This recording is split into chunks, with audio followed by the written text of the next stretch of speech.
Kamusta mga lods? So ngayon, ito re-review natin itong nabili kong Honor X9A 5G na second hand sa Facebook Marketplace sa halagang 4,500 lang. Yan mga boss, sa halagang 4,500 no? Second hand. Nung nilabas to mga lods, mga 2023, halos 17k ang presyo nito pero nabili lang natin ng 4,500. Ayos pa kondisyon nito mga boss nung nabili ko. Ito nga, Honor X9A 5G. On-screen fingerprint sensor yan mga lods. Ito SIM tray, USB Type-C, speaker.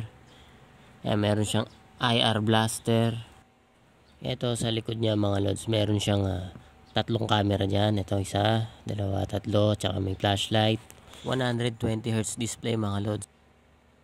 6.7 inches 3D curve display. OLED na rin to mga boss. Panalo ka dito lods.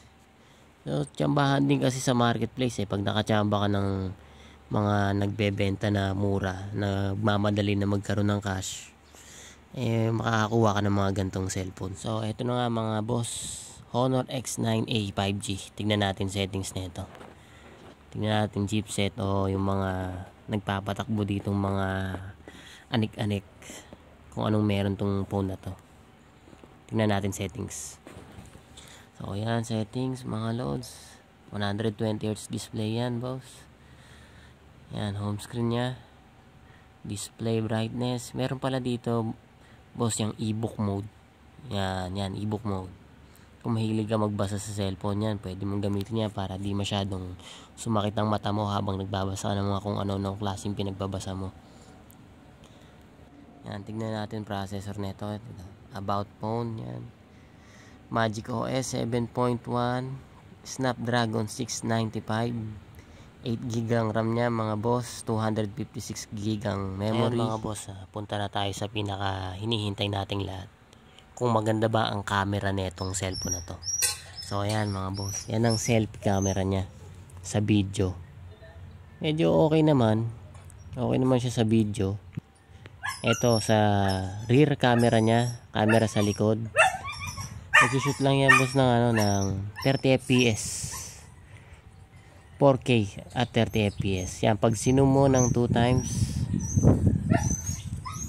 okay naman mga boss, malinaw din no. Ito naman boss, selfie camera nya yan. Kita nyo naman no. Medyo pumogi ako dito sa camera nito. Okay din, may portrait mode din siya mga boss yan no. Pero boss, kung bibili ka ng brand new nito sa ganung halaga, talo ka boss sa camera boss.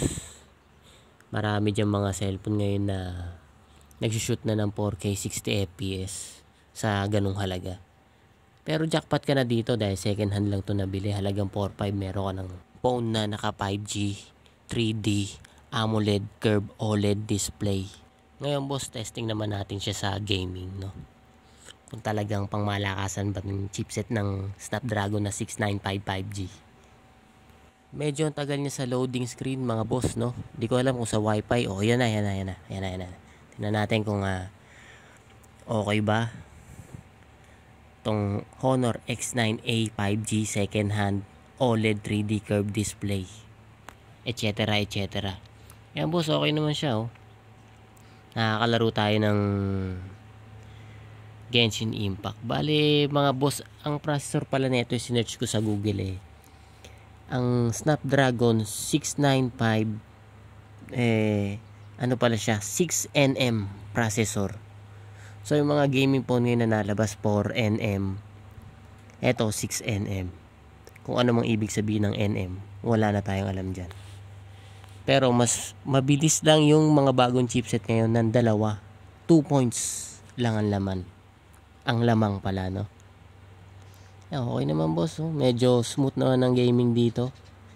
Kapag nakakalaro ka ng Genshin Impact sa phone mo, malamang yung mga Call of Duty, yung Mobile Legends, yung Honor of Kings na bagong labas ngayon, malalaro mo yan dito. So ayun na mga boss, Honor X9A. Bili ka na nito boss kung may makita kang second hand na mura. Pero huwag kang bibili ng brand new, lugi ka.